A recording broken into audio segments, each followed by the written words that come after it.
like could be TikTok, I don't know. Oh, can you imagine? No. Yeah.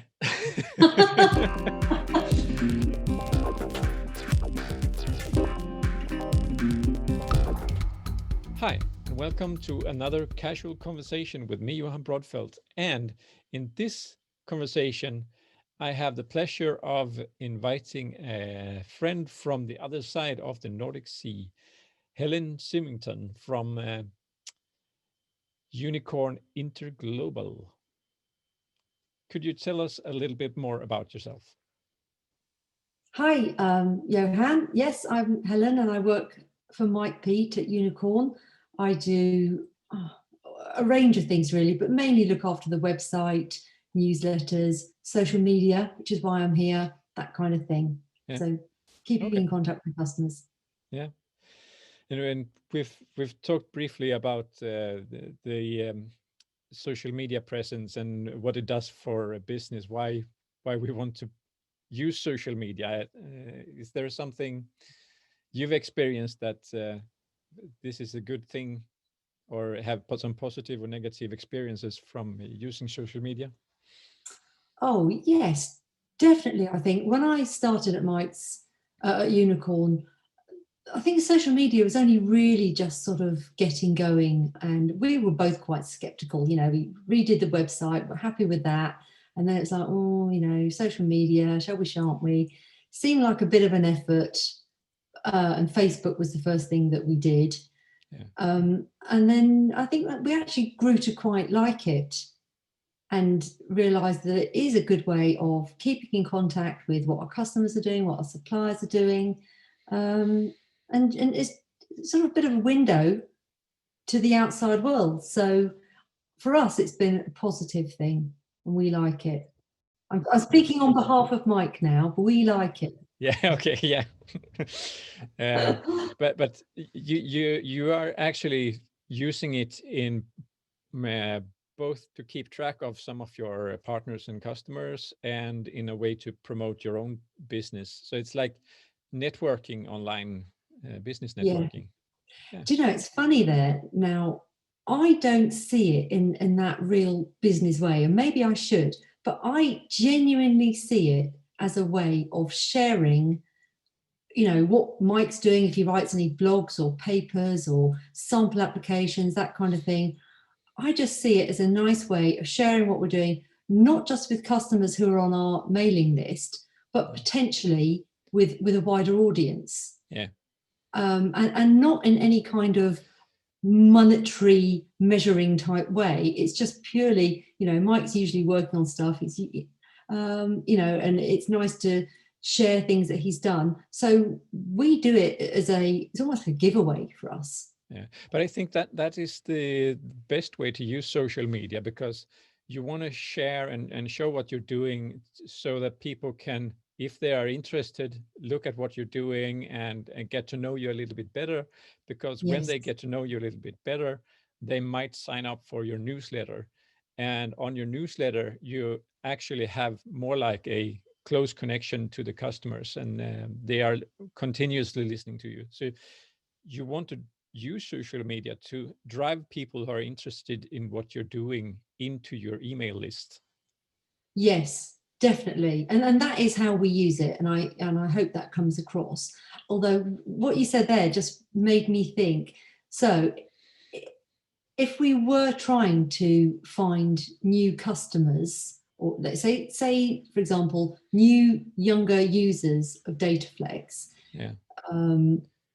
maybe we should be using something like Instagram, or moving in that sort of direction to try and get people that way. And I would say I'm not very confident in that arena. I don't know, do you use Instagram at all? Or something that the younger people say. I mean, because I know I've seen on Instagram there are lots of, I follow a couple, I don't know, can't even remember what they're called, but on Instagram, and I follow them, and they do great posts and all these little sort of snippet things, and they've got loads of followers, these people who are coding away. And I sort of think, how do you go about even starting with that? Instagram is more like a image focused medium.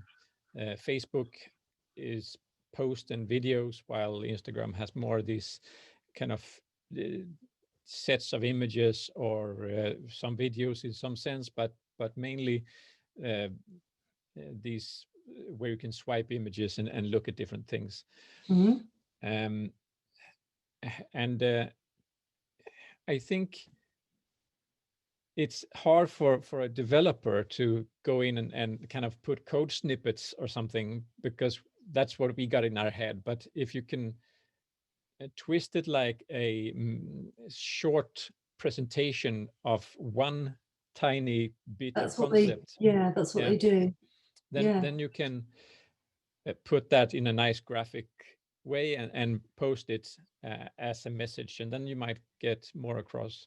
I use it in my social media platform where I post a weekly image. I'm just experiment with it, Mhm. and even though I've gained followers and people like what I post, it's not really as engaging as I would like it to be. So I need to kind of mix it up a bit with some other content, I guess. Yeah. And that is also something I want to talk to you about, this with mixing up content, bec- Yeah. Okay. because I tried to create posts, and I decided, okay, every week we should post this kind of thing. Like on this YouTube channel, we should Okay. post every week a conversation. I think And you're right. Yeah. Now you yeah, started, I think you have to maintain it, and that becomes really quite a challenge, doesn't it? yeah, not so far actually. It's been going No. quite Okay. well. Yeah, Yeah. because we batch up and do a lot of videos in beforehand, so Okay. we feel comfortable that we have something recorded we can present next week as well. Okay. But on my social media platform, for instance, there I have every week I look at the calendar, see what's going on, and then I use that for inspiration to create a small image, like pick a photo and write a tagline, and then write a small text about it and then post it. But I think that my followers are getting more and more used to that just showing up in their feed.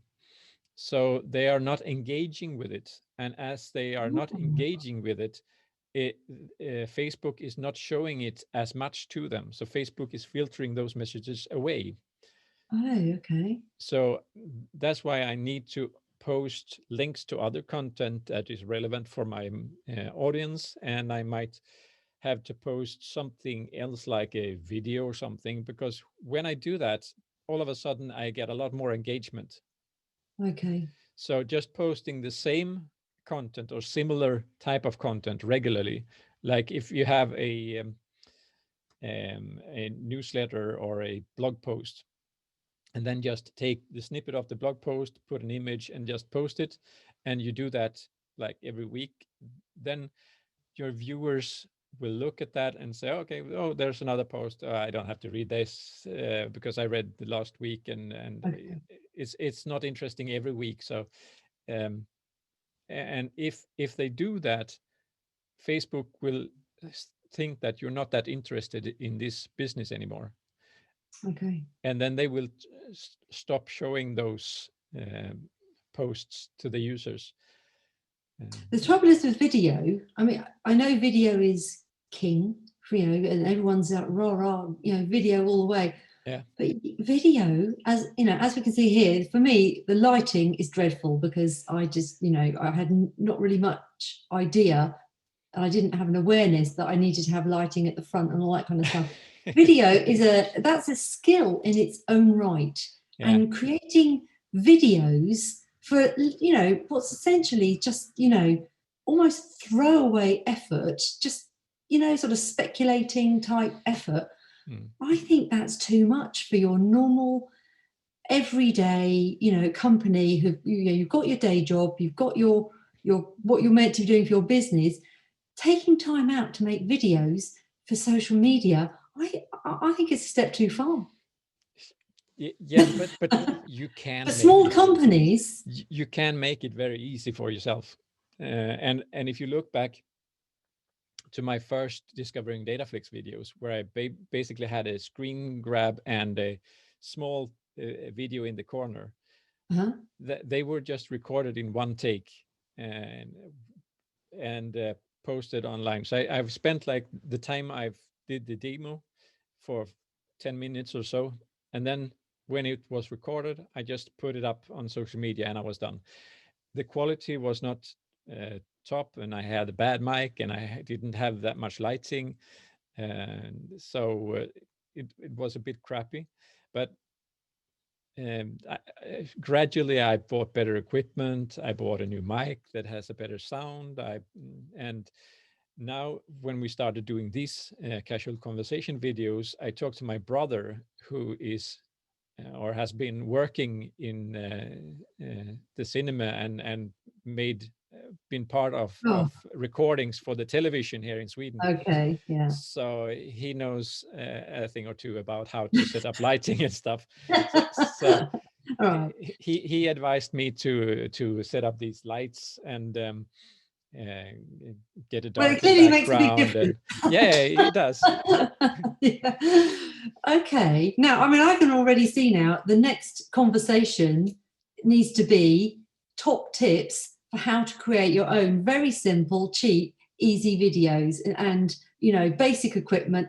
There you go. That's next week's. Yeah, the thing is, there's a ton of those videos online, so you can just go and search for it. So if you're Okay. curious, you can get and I've been watching 50 of them, I think, to just get inspiration for how to set up things and what to look for and in a conversation and stuff like that. So, but stop. But when you say that, so you say yes, and there are lots of videos out there. But Yeah, actually, so say in our newsletter to our customers, who I would say are all very much focused on their development, they're not interested in making videos, all that kind of stuff.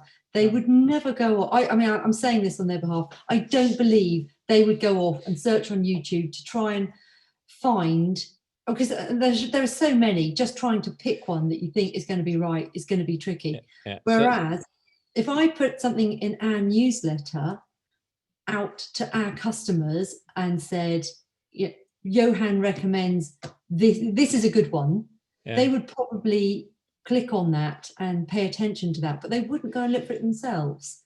Yeah, but you're onto something, and I think that there might be a reason to have another video next week, or do something at least sometime in the future, if we want to promote more developers to do videos.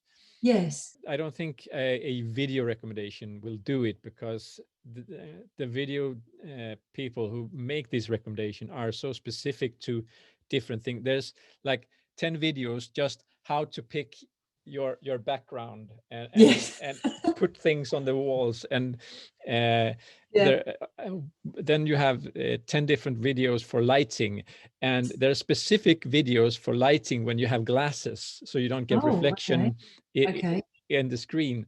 So that Wow. actually I should lower the light of my screen, because I see there are some reflections in here. Yeah, so it's not These really kind as of simple as you were originally details. saying, is it? No, it's not that simple if you want to make it top-notch quality. But Yeah. the important thing is that you are persistent, that you're coming out with a message, and you can basically use your iPhone or mobile phone and make a small recording, put it on a stand, or just uh, put it up somewhere, or your computer.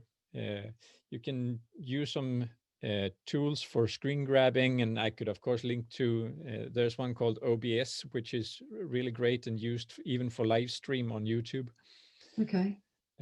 which is a really good tool for screen capturing. Okay. So you don't have to do the most advanced videos.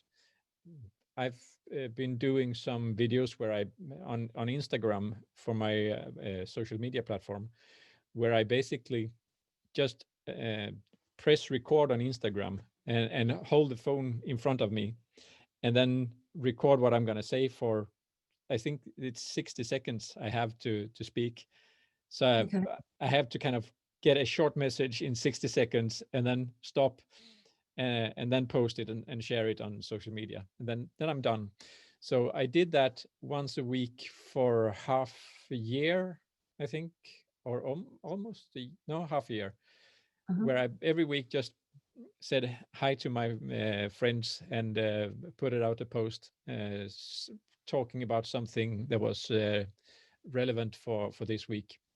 Okay, so now we're really fully into videos now and talking about videos. So are we saying really, our social media offerings have to include video?